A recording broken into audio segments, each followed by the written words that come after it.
Transmedia, el programa de investigación en comunicación. Esteban Galán.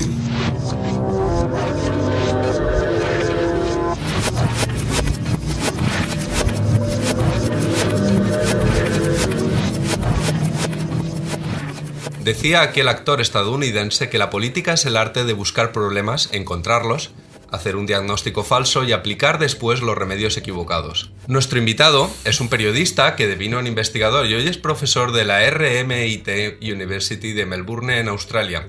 El profesor John Postil es un antropólogo especialista en medios que fue corresponsal internacional de la agencia EFE y que hoy es un experto reconocido internacionalmente en el estudio de los nuevos movimientos políticos. El profesor John Postil comparte con el actor estadounidense conocido como Groucho Marx una mirada descreída y crítica hacia quienes nos gobiernan y también hacia quien aspira también a gobernarnos. Profesor John Postil, muchas gracias por atendernos. Muchas gracias a ti, es un placer estar aquí. Tiene un castellano estupendo. Sí, bueno, yo, aunque nací en Inglaterra, me crié en España, de padre español y madre inglesa, por tanto aprendí el castellano desde pequeño, claro. ¿Dónde creció? Crecí en un pueblo de la provincia de Madrid que se llama Boadilla del Monte, no sé si te suena, a las afueras de Madrid. ¿Y hasta qué edad? Bueno, yo me quedé hasta los 19, 20 años, o sea que bueno, usted es español. Sí, claramente soy aunque de nacionalidad británica, pero vamos, criado en España. Y ha vivido además en muchos países. En muchos. Yo he cambiado de país de residencia en 15 ocasiones. 15 ocasiones. Sí, he estado en 8 países. Viviendo, no viviendo en 8 países de Europa y Asia. Sí. ¿Y cuántos idiomas habla o en cuántos idiomas se defiende? 6 o 7. ¿Que serían inglés? Bueno, el inglés, el castellano, el catalán, rumano, alemán, indonesio, Iban. El Iban es una lengua del sureste asiático, de Borneo.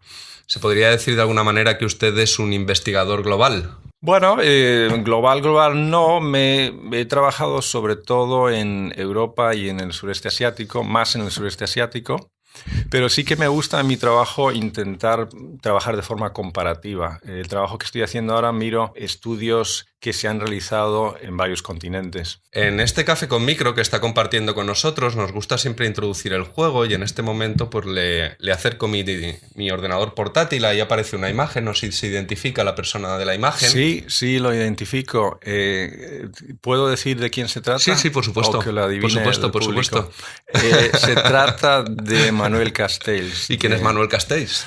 Es un famoso comunicador, un famoso académico del mundo de la comunicación, del urbanismo, que tiene una larga trayectoria en el estudio de Internet. También se le asocia mucho con la noción de la sociedad red. En el año 2010 yo estaba trabajando en Inglaterra, estaba de profesor en una universidad del norte de Inglaterra y surgió la oportunidad de venir a la Universitat Oberta de Cataluña, a la UOC, donde el profesor Castells lleva un centro y sigue llevando un centro de investigación sobre Internet, el IN3. Entonces yo estuve un año estudiando redes sociales y activismo en el contexto de Barcelona.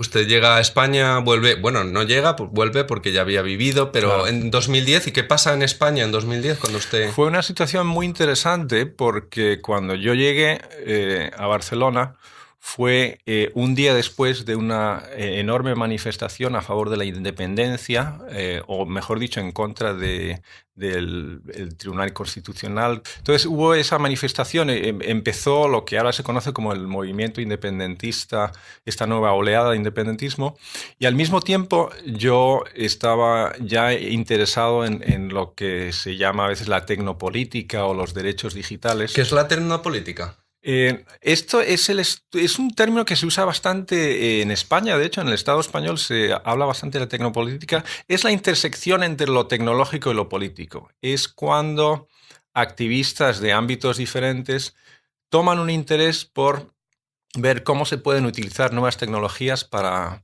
procesos de cambio político. Y hay muchas hay formas diferentes de llevar esto a cabo. Esto empieza en la lucha por una Internet libre, lo que hoy se llama derechos digitales, bueno, ya desde hace tiempo se llama derechos digitales, pero luego esta labor tecnopolítica ha pasado a muchos ámbitos, incluida la política profesional. Estábamos en 2010, usted llega a Barcelona, llega a un país donde están pasando muchas cosas, Sí. Una de ellas era el movimiento independentista, pero además se encuentra, usted ya estaba estudiando Wikileaks y explota en ese momento. ¿Lo vio venir usted? ¿Vio venir Claro, aquello? yo no lo vi venir en absoluto. Yo estaba, como ya digo, me había interesado por la tecnopolítica, por los activistas, por una Internet libre, lo que se llama la cultura libre.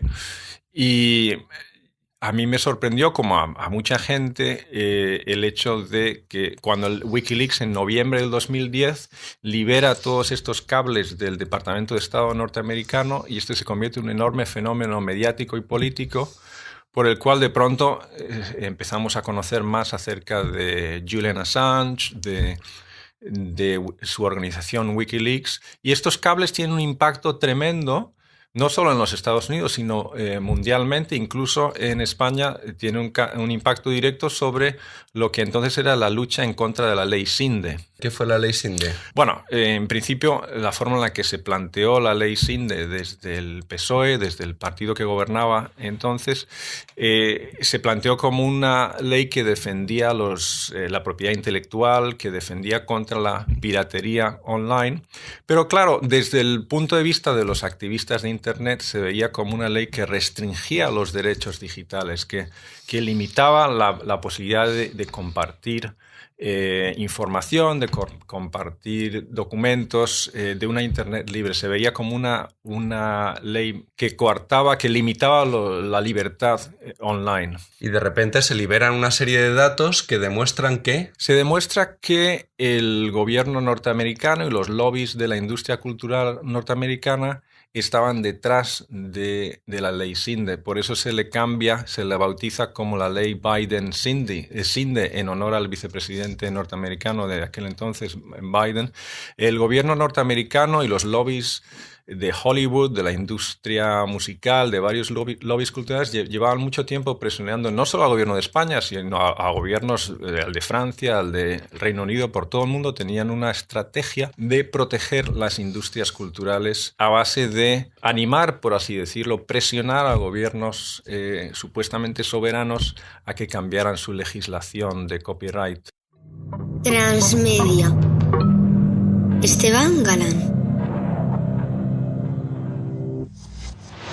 Es un placer charlar con el profesor Jon Postil. Jon Postil nos ha hablado de tecnopolítica. Ahora quiero preguntarle sobre el tiempo. Es decir, Obama ha sido un presidente que ya era tecnólogo cuando llega a la Casa Blanca, pero se da cuenta que no puede gestionar sus redes de la misma manera una vez que es presidente y cambia, digamos, como presidente de Estados Unidos. Sin embargo, ahora estamos en un momento, hay un señor presidente que se llama Donald Trump, que digamos que está en tiempo real en Twitter y está provocando incendios a diario. Sí.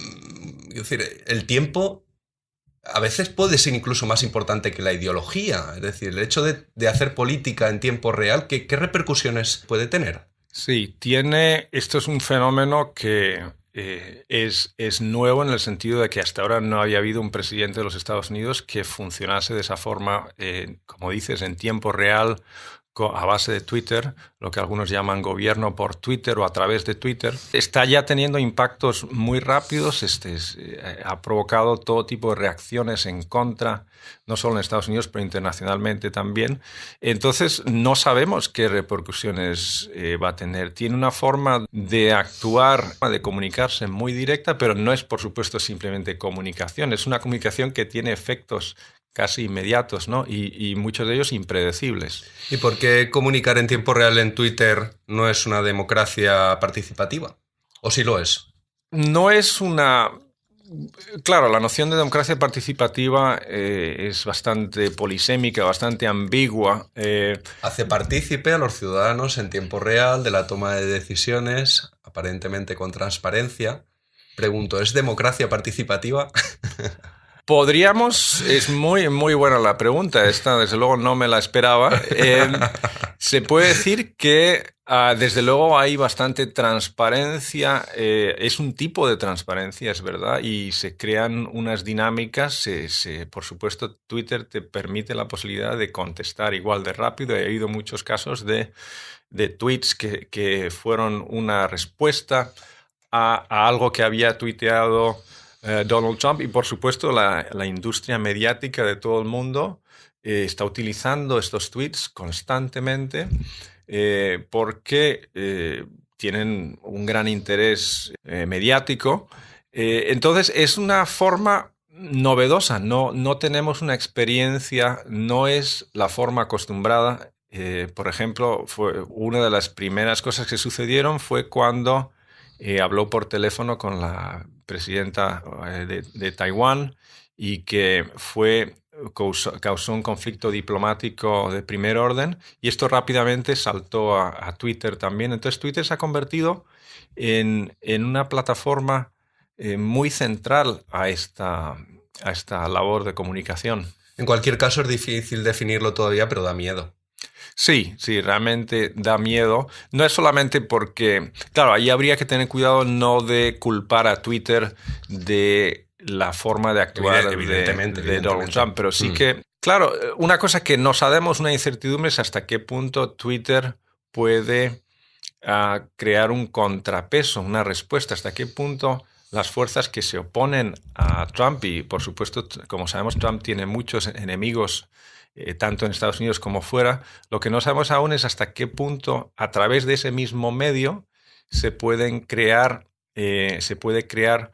una respuesta, una reacción.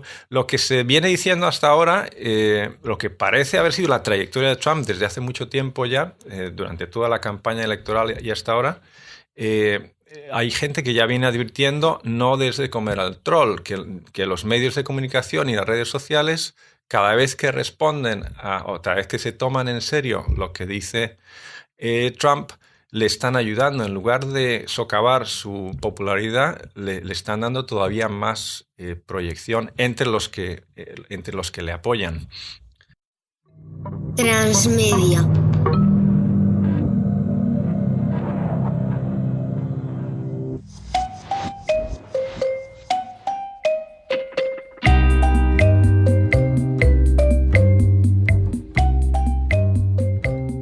Estamos disfrutando mucho escuchando al profesor Jon Postil. Ahora estábamos reflexionando sobre el fenómeno Donald Trump, si es o no democracia participativa, los peligros que puede tener.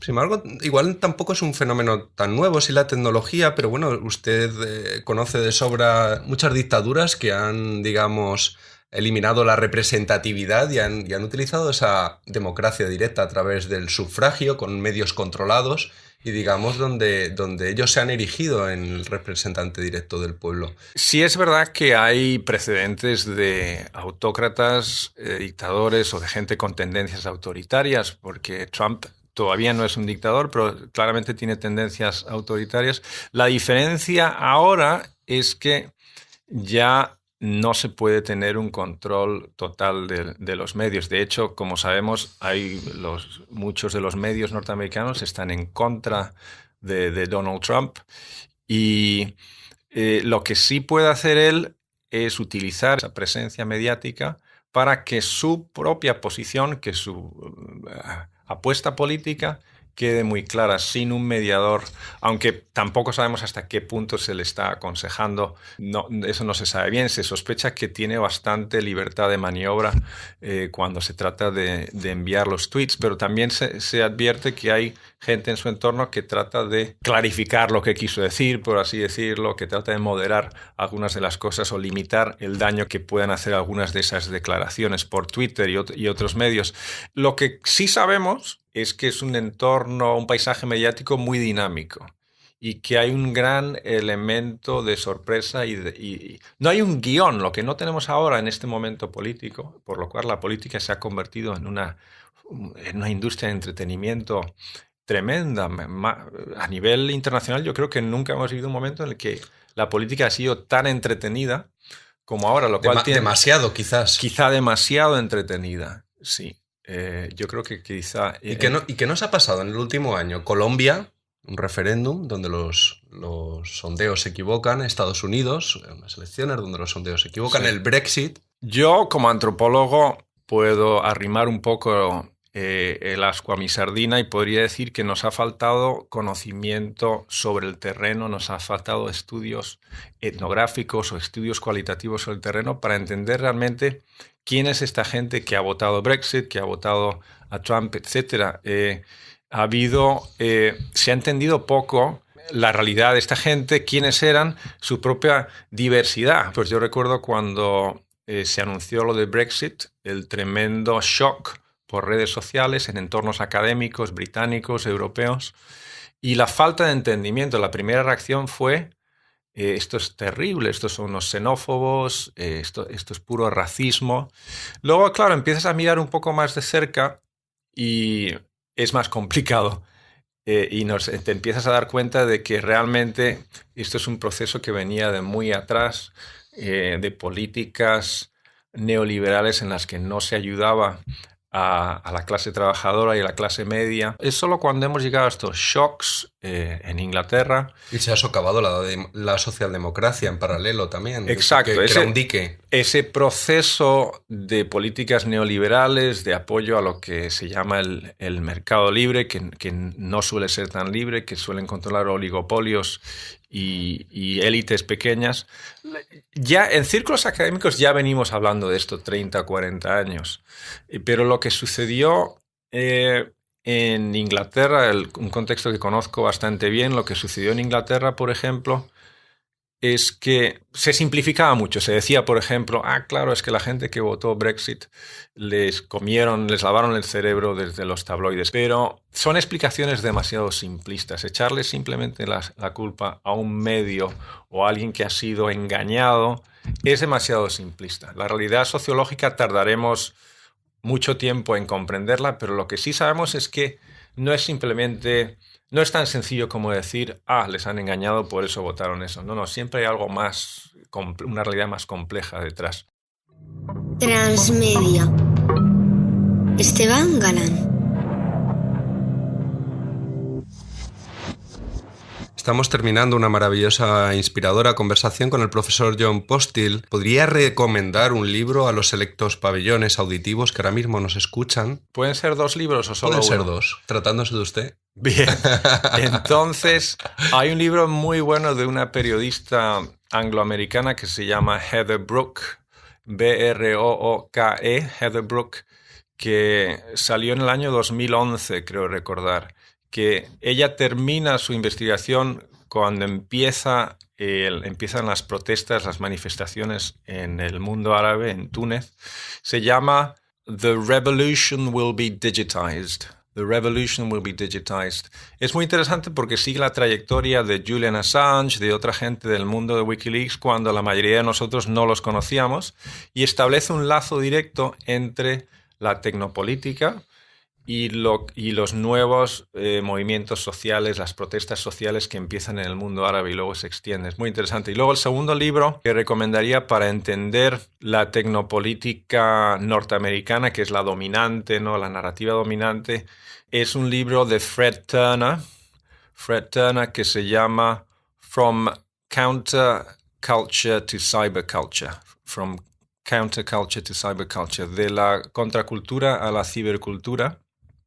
Y es la historia de cómo surgió la tecnopolítica en los Estados Unidos y esa conexión entre el mundo hippie y el mundo de las nuevas tecnologías, lo que eran entonces las nuevas tecnologías, años 60, años 70. ¿Y una película?